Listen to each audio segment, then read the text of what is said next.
What's up everyone and welcome back to the channel.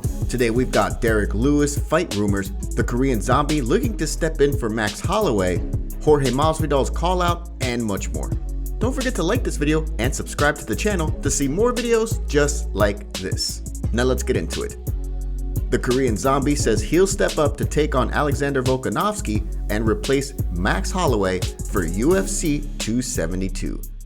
The scheduled featherweight title fight between Alexander the Great Volkanovski and Max Holloway at UFC 272 was put on ice this week when Max had to bow out of the trilogy due to an injury. In the wake of Holloway's withdrawal, the Korean Zombie himself, Chan Sung-young, is reportedly willing to step in place of Holloway and challenge Volkanovski for the March pay-per-view. Case in point, Jason House, the Korean Zombie's manager, spoke with MMA Junkie and said this: KZ is more than willing to step in and fight for the title at UFC 272. Looking at the rankings, he is the next highest ranked fighter coming off a win, and this is a fight many have talked about for quite a while now. Given the opportunity, he will show that he's the best in the world. Korean Zombie recently recovered from a shoulder injury that he suffered in his last fight back in June, a unanimous decision win over Dan Ige. He's won 3 of his last 4 fights, his sole loss to Brian Ortega 1 year ago this month. But Young has been one of the top fighters in the featherweight division for some time and is currently ranked number 4. It looks like Volkanovski is keen for the scrap, as he posted this on Twitter. At Korean Zombie MMA, let's do this. Hashtag UFC 272. So what do you think? Are you up to see Korean Zombie fight for the featherweight title against Volkanovski on March 5th in Las Vegas? And who do you think would win this fight? A fight against Cody Garbrandt doesn't make sense, says Sean O'Malley.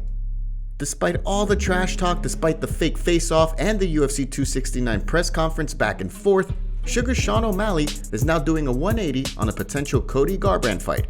The two got into a verbal spat at the press conference just prior to UFC 269 last month and gave fans an inkling that this fight could indeed actually take place. Cody went on to get knocked out by Kai Kara-France, while O'Malley beat Raulian Paiva by TKO in UFC 269. Since then, Cody has called out O'Malley, saying he'd love to get his hands on the now ranked bantamweight fighter. But O'Malley is now singing a different tune, surmising that Cody is suffering from CTE due to the amount of knockouts he's had, and flat out said this fight won't happen, at least not next. This is exactly what O'Malley said on his podcast this week. I go out there and knock out Cody. It's like he's 1-8. Boom, another fight off the contract. Yeah. No. I lose to Cody. I lose to someone who's looked at it as kind of who sucks now. Cody has lost 5 of his last 6 fights, his lone win over Rafael Assunção back in June of 2020. But Cody is a former UFC champion and was undefeated until a dirty TJ Dillashaw knocked out Cody back in 2017. O'Malley, meanwhile, is back on a 3-fight winning streak after suffering a loss at the hands of Marlon Chito Vera in August of 2020, although he did injure his leg in that fight. But what do you make of Sugar Sean saying a fight against Garbrandt doesn't make sense? Do you agree with him? Or do you think he should step in there to face Cody? Let us know in the comments below. Fernand Lopez responds to claims by Francis Ngannou that the training video was manipulated. The drama between Francis Ngannou and his old coach, Fernand Lopez, continues, and in the latest installment, Lopez is responding to claims made by Ngannou concerning a video floating around online of him sparring with Cyril Gane at the MMA factory in France from just a few years ago. Ngannou states that the footage was manipulated and insinuated that he got the best of Gane in other sessions that they haven't released in an effort to make Ngannou look bad. Well, Fernand Lopez is telling Ngannou, oh hell no, and said as much in a recent interview with MMA Fighting. Lopez says he rolled his eyes when he heard Ngannou's complaints and said that Ngannou should just say what happened in the other sessions that were taped. This is what he had to say. We know that Francis is a killer, but please stop with the complotist mindset. There's no one setting up, try to make you look bad. There's no one manipulate the video. This is your video. If it's not you, just speak up. Oh, that's not me. Lopez goes on to insinuate that Ngannou simply complains too much, that he's doing this with the UFC and he's now doing this with the MMA factory. Lopez is training Gane for his heavyweight title unification bout against Ngannou on January 22nd at UFC 270. A very consequential fight for especially Ngannou, who is on the last fight of his current UFC deal, and it remains to be seen if he will resign with the promotion.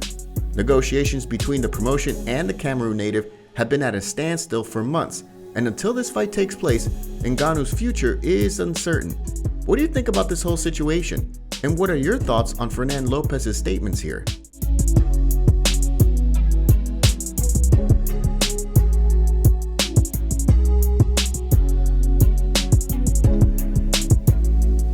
Don't forget to take a second to hit that like button and subscribe to the channel to stay up to date on all the latest fight news.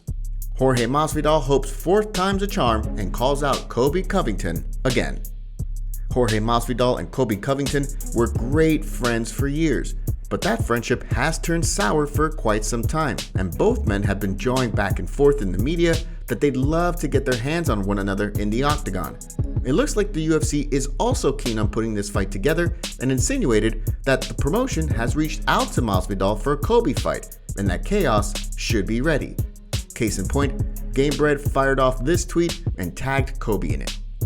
"They gonna call you and hopefully the 4th time is a charm, you f***ing coward. Don't pussy out now, Colby." There's clearly no love lost here, as Colby has stated before that Masvidal is easy work for him and that he'd knock him out with little effort to show how much better of a fighter he is. Both men challenged Kamaru Usman for the UFC welterweight title before, albeit under slightly different circumstances. Colby went the distance with Kamaru twice in close encounters and lost decisions each time. Masvidal, meanwhile, fought Kamaru on just 6 days' notice in the middle of a pandemic back in July 2020 and flew halfway across the world to Fight Island for it. He went the distance with Usman and lost by a decision there. Their rematch in April of last year was a different story, with Usman knocking out Masvidal in spectacular fashion in the 2nd round. Masvidal had a fight scheduled with Leon Edwards last month, but he had to withdraw due to a rib injury, and since then, he and Colby's feud has only intensified. But what do you think about Masvidal calling out Colby again? Do you believe this fight will finally happen this year? And who do you think will have their hand raised at the end of this one? Tai Tuivasa, possible next opponent for Derrick Lewis at UFC 271. Rumors are swirling that Derrick Lewis and Tai Tuivasa will meet in the octagon at UFC 271 in Lewis's hometown of Houston, Texas. MMA Junkie, citing anonymous sources, say that this fight is currently in the works, although as of now, no official word has come from the UFC yet. A fight between Lewis and Tuivasa would be enormous and truly get the crowd going, especially with how Lewis bounced back from his loss the last time he fought in his backyard last year. Lewis is coming off a 1st-round KO win over Chris Daukaus late last month at UFC Fight Night 199. Tuivasa, meanwhile, is on a 4-fight winning streak, 3 knockout wins in the first, and his latest, a 2nd-round KO win over Augusto Sakai, also in December. As it stands, the UFC 271 event is headlined by Israel Adesanya, putting his middleweight title on the line against Robert Whittaker, with other fights including Derek Brunson vs. Jared Cannonier, Roxanne Modafferi vs. Casey O'Neill, and Kyler Phillips vs. Marcelo Rojo. Are you keen to see Bam Bam take on the Black Beast? And who do you think wins this fight? Today's video was packed with some juicy stories from the fight world. What are your thoughts about what's going on in MMA? Don't forget to smash the like button and subscribe to the channel to see more videos just like this. See you next time.